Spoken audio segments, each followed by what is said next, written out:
Hello YouTube, this is Morgan, Airspeed Prime here at my 2017 Avatar Year in Review video. So this is going to be my discussion topic for this week, and obviously I don't really expect there to be any big announcement or reveal to finish off the year. But that said, I think for the most part I base most of my thoughts on how the year went on the quality of the story content that we got this year. So the content we got this year was Turf Wars Part 1 and North and South Part 2 and 3.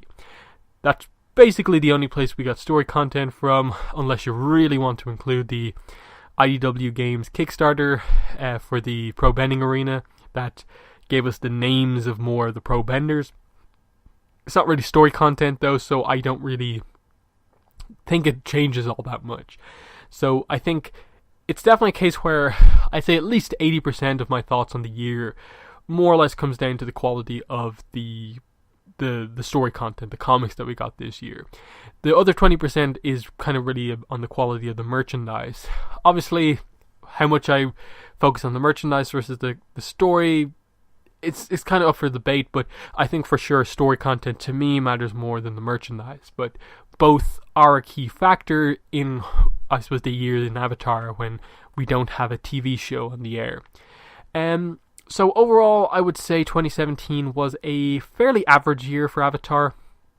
On sort of all fronts. There were little things that happened over the course of the year that just, I think, led to it kind of being difficult to have an overall, just hugely positive perspective on the year.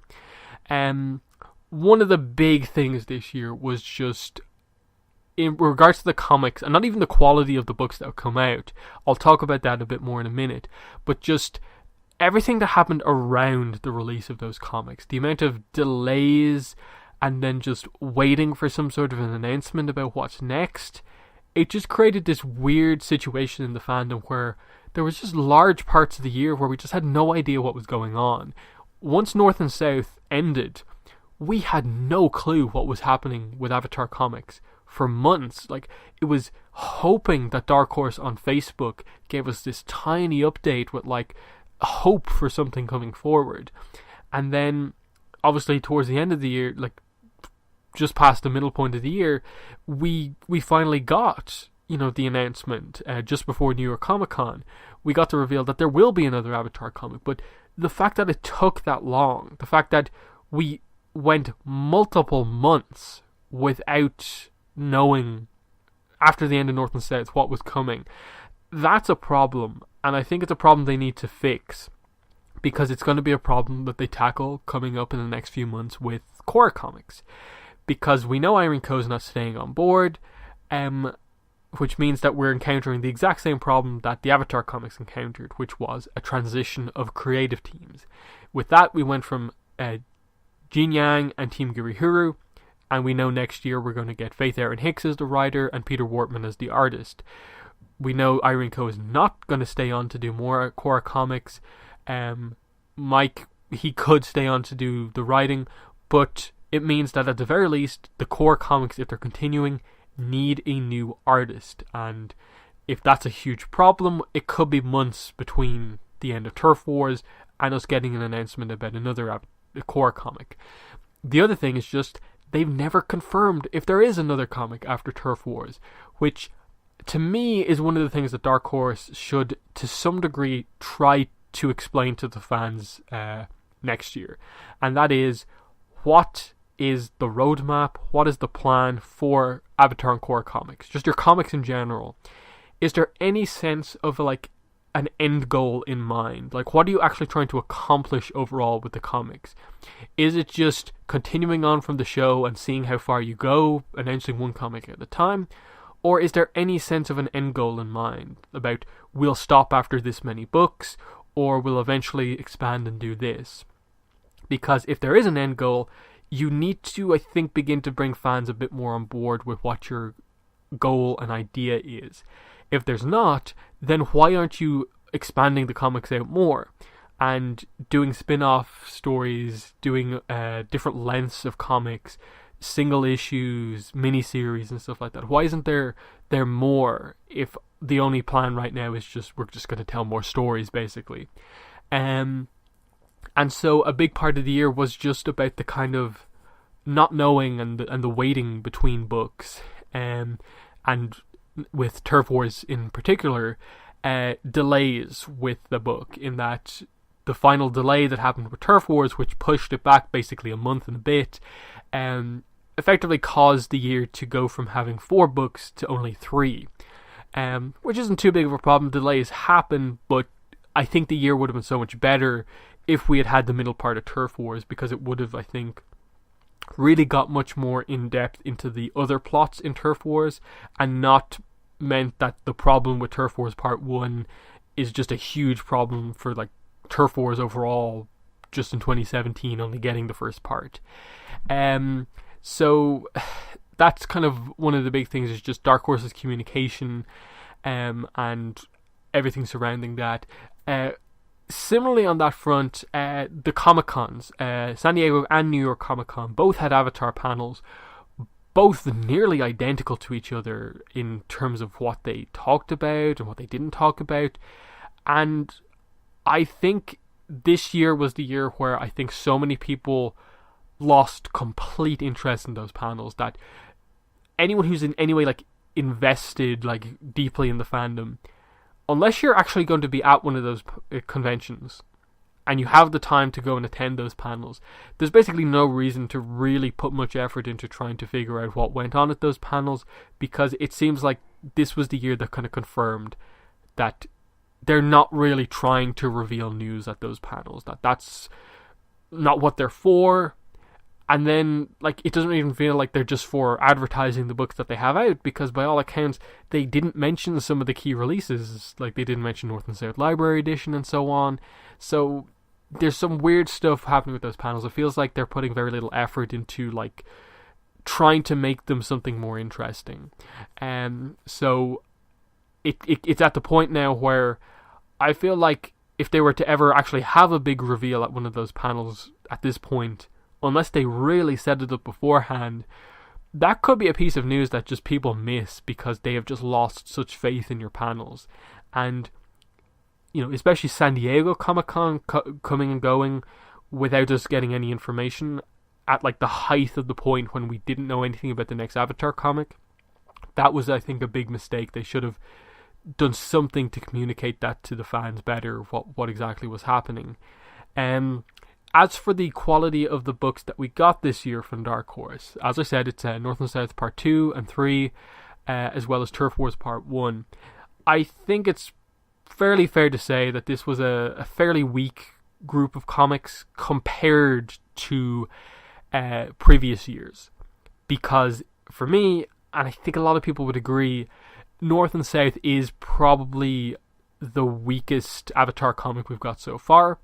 And then, while Turf Wars has some positives to it, it was way too unbalanced in terms of far too much focus on Korrasami in the book, and then the other plots, which there's so much else going on in Korra at the end of the show.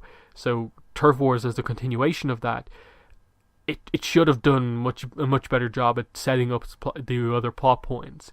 And the Korrasami stuff, for the most part, was fine. It's just that it took up so much of the book, it felt like it just took over everything and didn't give a lot of the other plot points room to breathe and actually expand and become interesting. And that the main villain, Tokuga, is kind of a non-character after Part 1. We don't know anything about him. And that's a problem. The big plot point of the spirit portals and what's happening there, it's touched on, but it's just repeating the same stuff we've already known from like Korra Book 4. And I don't know if they have the time to do all this other stuff and also tackle that big plot point in the way that I feel it needs to be tackled. So it felt like this Part 1 did a poor job as a Part 1, and it's kind of done a big disservice to Turf Wars overall. I hope Part 2 and 3 are able to really get it back on track and get the other plot points going, while still, you know, doing some good development in Korrasami. But I think anyone who's not just completely, like, really hardcore into Korrasami the reaction to that book was somewhat middling, even though I think for the most part it was, I think well received. That if you don't care that much about that one relationship, the book doesn't have a lot for you, and I think that is a bit of a problem. So hopefully that's fixed, and then hopefully the 2018 Avatar comic with the new creative team does much more than North and South did, because the main problem with North and South is just that it's a series that has some really good moments, most of it character focused, and then really just kind of a couple of high level and a couple of like low level kind of plot progression stuff with regards to like the Water Tribe developing. But there was no real takeaway as such from North and South, and I think that's the big problem. Come the end of the book, there was no real progression with regards to like what the plot was about. Katara's arc happened and it was fine, but her arc in a way was sort of separate to the overall issue going on in the book, in that the book being called North and South and it barely involving the North was a problem. Gilak, I think, became a very misused character towards the end, and then just the way Part 3 dismissed so much of what they had set up before in previous parts, you can give it some kind of leeway because, as the library edition states, they knew writing Part 3 that was their last book, and that they kind of wrote it in a way where it ended on this kind of happy note, and so it ended on the kind of everyone together basically in the South, everyone except Suki, of course, because how like the one really obvious time to use Suki, they decide not to use her. So there's some definitely questionable decisions about when characters were used, when they weren't used, and so on. In that, realistically, I think you could have done North and South without ever having to use Toph. I think I think the decision to use Aang at the point where they did was well done, but I really think he's probably one of the only characters you kind of really needed to include in this. You actually didn't need to bring everyone down, but then when you decide to bring everyone down but not Suki, it's just this thing of like, wow, did no one think that she's actually a member of the... There's no one who actually has like an impact on where the story is going actually consider Suki a member of Team Avatar? Is it just the fans or what? It's gotten to that point. Yeah, so North and South has its problems. Character-wise, I think it's good because it's a really strong Hakoda book. Katara is really good in it. Melina as a new character is good, but it's sort of the same problems that some of the other comics have, but it's even more highlighted here when it's not really clear on what exactly the main plot was in a way. Sokka didn't really get up to much, even though it was meant to be, the big Water Tribe book, where I think there was so much opportunity with him to do it. Even how they used a lot of the other characters once they were introduced. Toph's inclusion was very all over the place because she's meant to be there as a representative for the Northern Fire Refinery, but never gets her opportunity to really explain what her perspective on the situation is. Does she agree or disagree with what's happening here? And she's just there to be kind of bending support in the end. So that's why I have an issue with some of the story stuff this year. The other thing is just that, I don't think any of these three books had any particularly, notable takeaway moments in terms of, you gotta read this comic because there's this moment that will blow your mind. It's the new stuff this year really added so much to the franchise, and you have to check out the stuff going forward. I don't think there was really anything like that in the comics this year, whereas 2016, the last year, I think there actually was. Even though we only got 2 books and a free comic, less than this year, there was more to it because Smoke and Shadow Part 3 had some very, very meaningful moments that I think were those kind of, you have to read the end of Smoke and Shadow to see these moments. You have to read the Korra free comic because it tells the story of how Korra and Naga met. There's that. And then North and South Part 1 has just that initial kind of hype of it's them returning to the South. It's going to be cool to just see their initial reactions to returning home. So there's that. So that's why 2016 like had the impact, because just Smoke and Shadow Part 3 on its own has like Zuko Azula talk in the crypt, everything with Azula in like the second half of that book. Ki learns to firebend, May development, really teasing Zuko and May potentially getting back together. May's father Ukano actually became a really interesting character and really develops him as a character we barely knew anything about from the show. So there was so many like takeaway moments that are like, you need to read the books from 2016 to get these moments. 2017 doesn't necessarily have those moments. Look at the top 5 story moments from this year and compare it to last year. The moments from this year are kind of like, they're good, but they're not on the same level as I think the moments from 2016. And I think part of that is that the approach to the finishing of North and South was that this is the finale for this creative team, and they used that book in a way as their kind of farewell, when they could have used it as a setup for stuff for the next team. And I don't know if the timing on that works out, or if they just didn't know at this time who the next creative team was. They probably didn't, but I still feel the story should have ended in a way where like they must have known that the books will continue even if they don't know the team that's going to continue it. So why not leave those plot points open instead of trying to just end it on this note where like you haven't resolved a lot of the plot points, but it feels like you're trying to wrap it up. But that's that.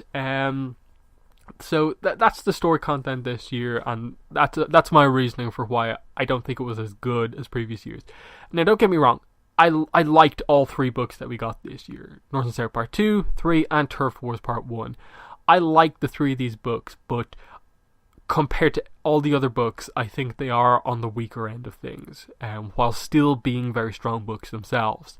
That just speaks to the overall quality of Avatar comics, but there has to be some weaknesses.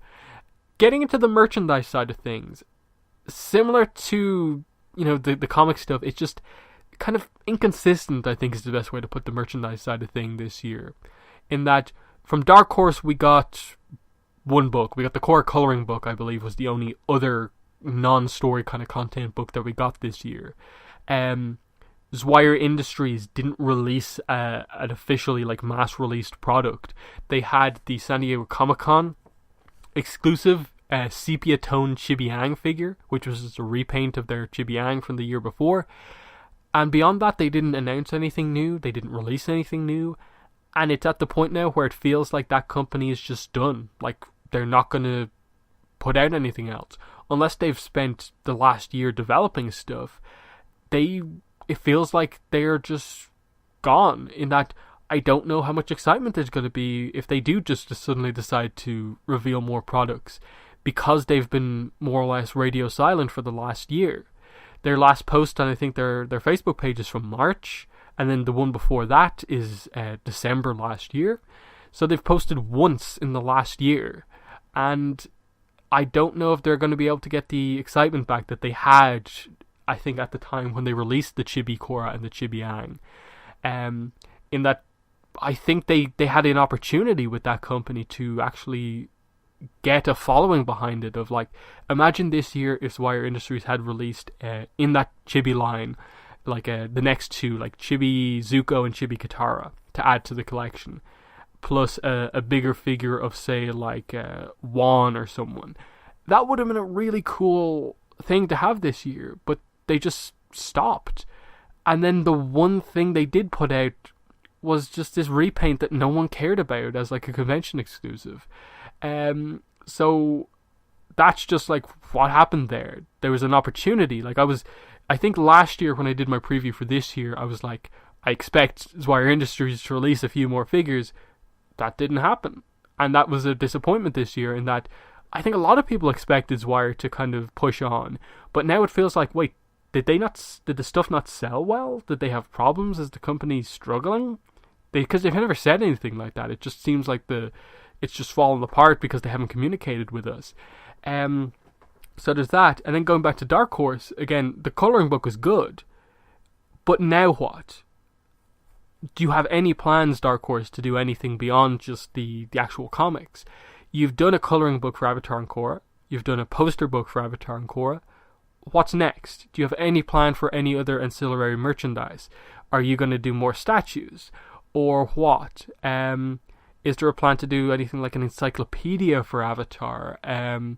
A kind of reference book type thing for, like, say, the animals or like bending disciplines or stuff like that. You've got opportunities given that you have this license, but are you actually going to do anything with it? I hope there's more merchandise from Dark Horse, but again, their lack of communication about kind of what's upcoming has been a problem with the Avatar franchise stuff. Other than that, this year, like, we got obviously the announcement that Mondo are going to be doing that big Korrasami statue. That will probably end up being, like, probably the most expensive piece of Avatar merchandise that's ever been released. Maybe. In that the pre-orders for that thing, I think, are going to be up in the next couple of months, and it will be released sometime next year. That was cool when it was announced. It's just, what else? Because it's just a kind of one and done thing. Another company that had a one and done this year seemed to be the Nendoroid Korra figure. Really cool. I did a review of it. I have it up. I have the review up on my channel. But it was just that one figure. It doesn't seem like they're continuing with that. There's been no announcement of any other products. There's no other Avatar or Korra Nendoroids announced. There's no Figmas from the same company of, like, non-chibified Korra designs or anything like that. So that very much feels like it was just they did one thing. I think it did okay. I think I saw a little bit of hype around it when it came out. I was excited about it. There was interest in it, but did it do enough to justify them continuing with the series?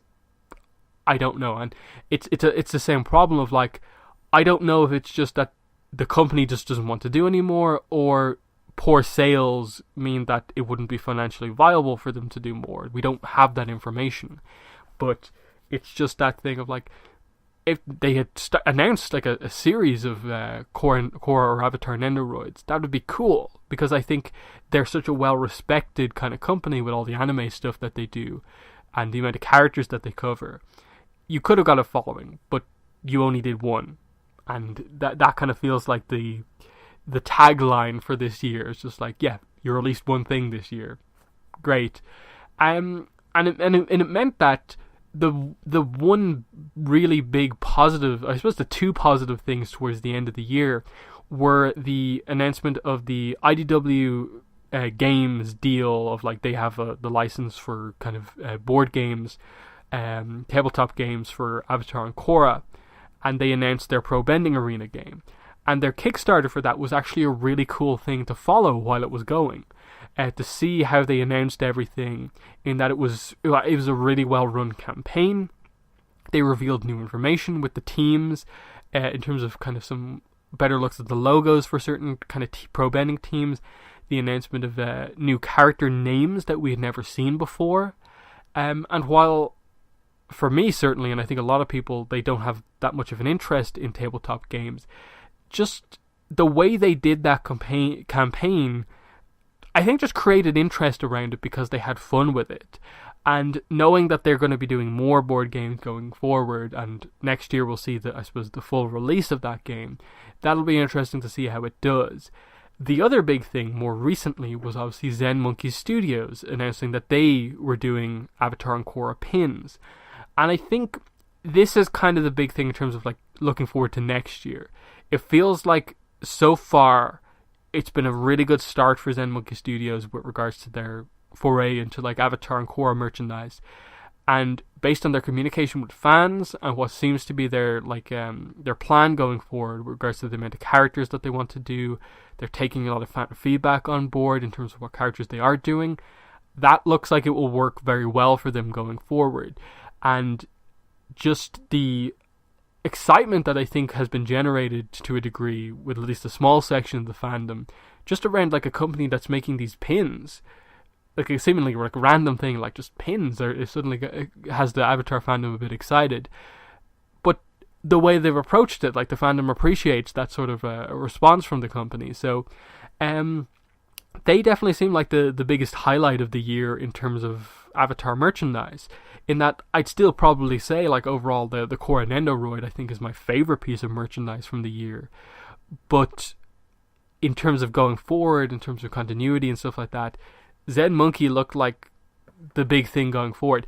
The only thing with them that I think they need to fix is that they don't ship to every country. And when I say that, I mean they don't ship to a lot of countries. Their list of countries they do ship to is surprisingly low. I've had a few people on my videos where I've covered Zen Monkey stuff comment saying that, I tried to order, but they don't have my country on the list. As an example, I think Sweden wasn't on the list.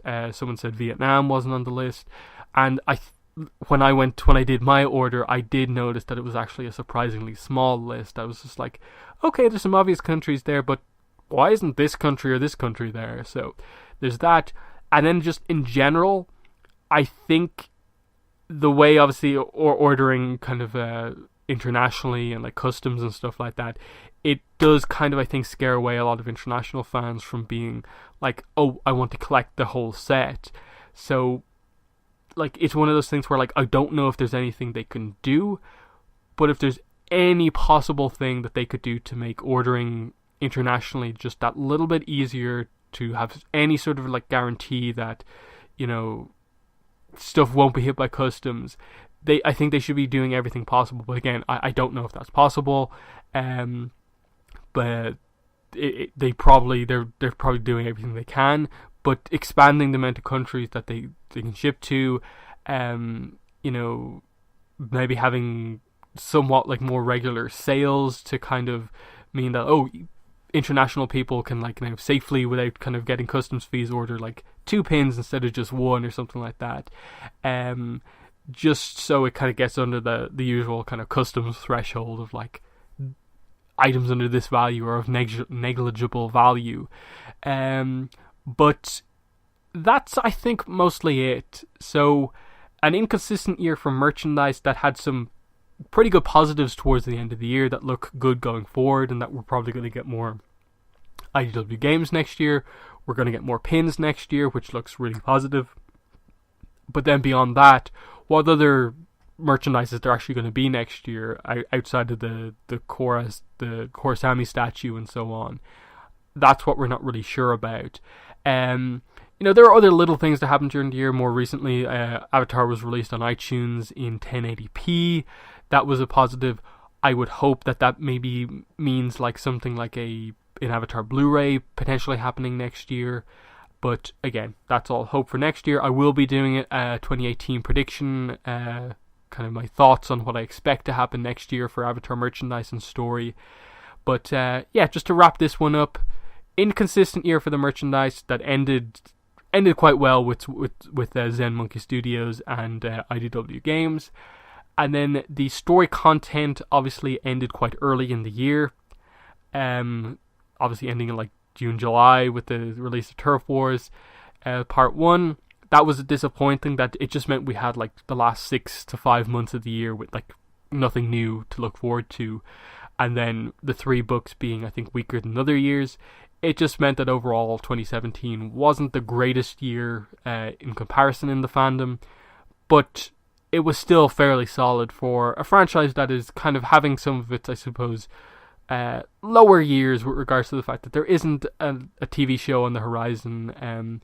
The popularity perhaps has dwindled over time, but I think a lot of these companies have the opportunity to bring the excitement back by releasing kind of more products and expanding the universe and so on. And that, I think if there were more comics released throughout the year, the fandom would come back. And then especially if you did more unique comics, if you really kind of expanded and did more notable comics that the fans really want, if Dark Horse listened to the fans a bit more and communicated a bit more, we could see much more interaction from the fandom. But as I said, my impression of this year is that there's some very good things that happened this year, but it was just very, very inconsistent. There was so much waiting, there was delays, lack of communications, and it just led to, I think, the year being, there wasn't enough consistently just like really solid, great points throughout the year to really say that, yeah, this year was really good for Avatar and Korra. So that's my thoughts on the year. In the comments, let me know what your thoughts were on 2017. What were your highlights from the year, the key moments that you saw, and so on. And I suppose in advance of me doing the 2018 predictions, what are your expectations going into next year? I think 2018 looks fairly solid. Once they get the announcements right, we could see a pretty good amount of books released next year. The merchandise stuff has potential at least to be better next year. So I'm positive, but I'll expand on that when I do my 2018 video. But yeah, that's been the video. Thanks for watching, and bye.